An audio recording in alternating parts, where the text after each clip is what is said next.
Hi, I'm Sandy Schreck for LBR Inspires, and today I want to share my top 5 tips to use to sell vase designs and to maximize your sales for the upcoming holiday season. So to start off with, one of the first things that I would recommend is that you develop a design and a look for your website, but name that design. Give that design a personality and something that the customer is going to remember very easily. The next thing you want to do is kind of develop a script for your phone sales. So you want to talk about the aspects of the design and think about maybe including some fragrant flowers, some long-lasting blooms, something like here, a Minnesota grown feature, the Alstroemeria grown here at LBR. So those are some of the things on the phone that the customer is going to feel are extra value. The next thing you want to do is really have your salespeople not tie into like recipes. So you are going to develop more of a recipe for a price point, but it's going to be a little bit more open-ended. You want to teach your salespeople to sell by colors or feelings or themes. For example, here we're looking at like a Valentine's gem design is what I would call it, and it has a variety of floral materials in it. It's kind of a loose garden look, and you could use those descriptive factors, and also that it'll have a variety of foliage in. We'll also have some long-lasting materials. And on here, we're featuring 2 roses right up on top. And you know that the roses at Valentine's are one of the most valued flowers. So we're just gonna put them right on top and then use other floral materials to add value in that. And what I mean there is, so I've got the 2 red roses here. I'm gonna do a little bit of repetition of color. So I'm gonna add in some burgundy carnations as well. That repeats that color down in that design. They see the roses on top. They see the secondary color repeated by some of the hypericum and the carnations, and they feel like that extra value.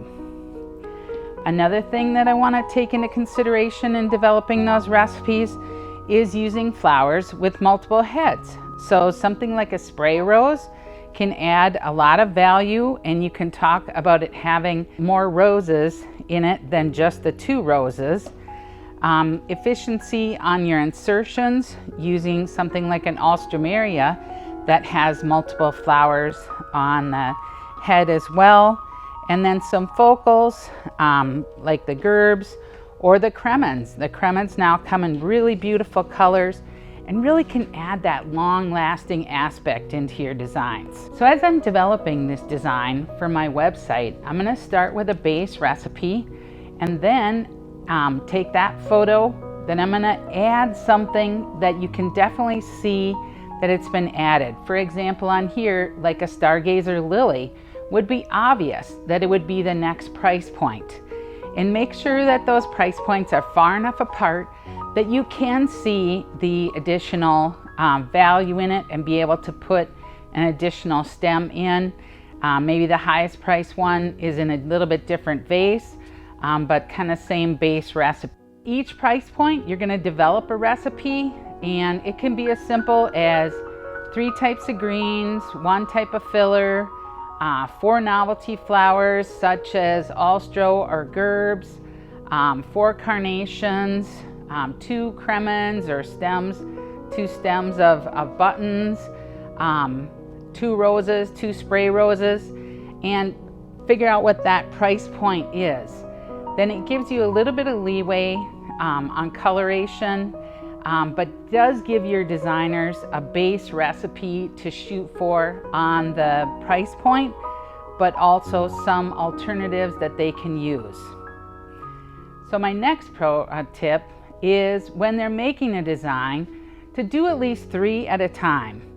As you're gathering bunches of flowers on your design table, usually can fit 3 designs, but to work on them To be more efficient with your steps and your usage of flowers, if you have a customer order for one, you make 2 extras, and if it's in a price point, one goes in the cooler, and then otherwise you're able to use them for some open orders. So if you teach your designers to sell those open orders a little bit more, then you're going to be efficient in your use of labor. So just as we're going here, we look on this design. I've just used the stem grid technique that you can see on some of our other videos, how we start with that.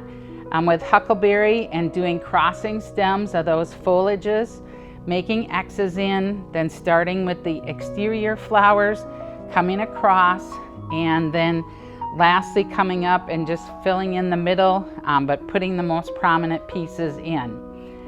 So my pro tip for today is actually, once you've finished your design, is just to stick your fingers in the design and just come and just pull it up and just fluff it a little bit. As we put our flowers in, lots of times we compact that down in. Just putting your fingers in and fluff that design a little bit is going to add a lot more perceived value for your customers. And it's a good time to check if there's any foliage down in the water, which is going to affect the lasting ability of that design.